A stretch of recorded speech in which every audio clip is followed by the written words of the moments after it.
U bën një çerek shekull që kur nisën krismat e para në Kalanet e Tetovës. Kështu ishte atmosfera më 14 mars 2001, në kohën kur në sheshin e Tetovës mbahej një protest, ku shqiptarët kërkonin të drejtat e cënuara. Ndrimi i këtij tutës në drejtim të avancimit të drejtave shqiptare, në të dalin nga qyteti e Medinit.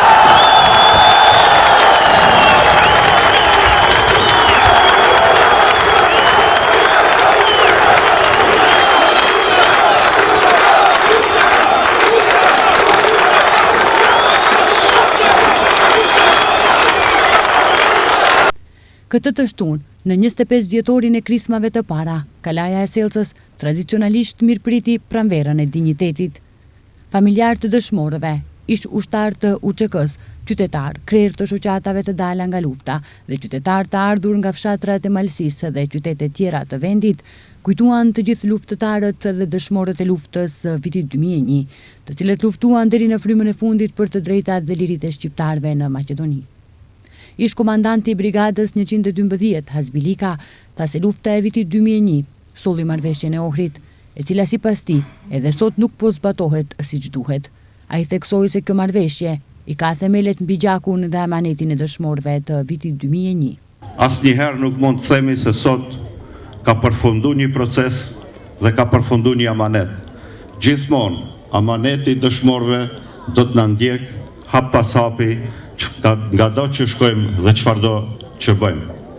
Ne jemi të gatshëm që për çdo eventualitet të përgjigjemi çfarëdo kërcënimi dhe çfarëdo rreziku që mund t'i kanoset popullit ton, familjeve dhe neve sigurisht të përgjigjemi me të njëjtën monedhë ashtu siç mund të jetë edhe kërcënimi.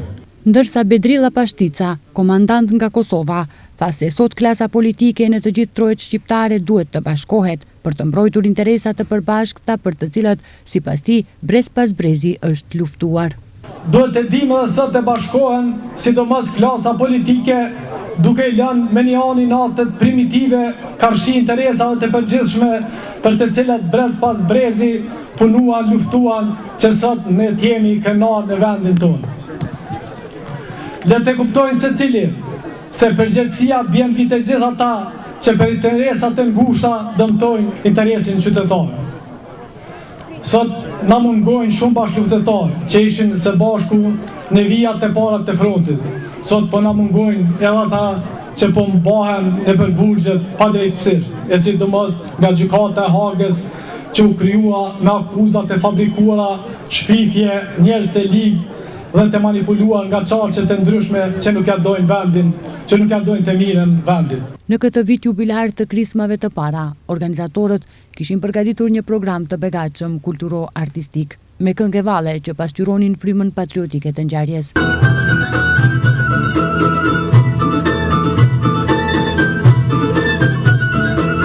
Në fund, të gjithë të pranishmit bën homazhe pranvareve të dëshmorëve të vitit 2001, të cilët janë të varrosur në Kalan e Selcës.